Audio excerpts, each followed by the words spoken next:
Traffic നിയമലംഘന കേസുകളിൽ വൻ ഇളവ്. പിഴയുടെ 50% അടച്ച് കേസ് തീർപ്പാക്കാം. ഗതാഗത നിയമലംഘനത്തിലുള്ള 11 ലക്ഷം കേസുകളിൽ പിഴ പകുതിയായി കുറയ്ക്കും. ഇതിനായി സംസ്ഥാന സർക്കാർ ഒറ്റത്തവണ തീർപ്പാക്കൽ പദ്ധതി പ്രഖ്യാപിച്ചു. യഥാസമയം പിഴ അടയ്ക്കാത്തതിനെ തുടർന്ന് പോലീസും മോട്ടോർ വാഹന വകുപ്പും കോടതിക്ക് കൈമാറിയ കേസുകളിലാണ് ഇളവ് ലഭിക്കുക. കോടതി പിഴ നിശ്ചയിച്ച കേസുകളിൽ ആനുകൂല്യം ലഭിക്കില്ല.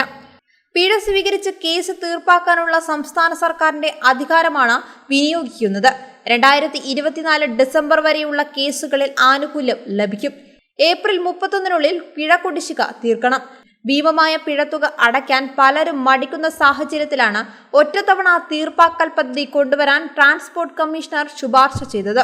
5 വർഷത്തിനിടെ 14 ലക്ഷം ചലാനുകളാണ് ചുമത്തിയത്. ഇതിൽ 3 ലക്ഷം കേസ് മാത്രമാണ് തീർപ്പായത്. ശേഷിക്കുന്നവ വെർച്വൽ CJM കോടതികളുടെ പരിഗണനയിലാണ്.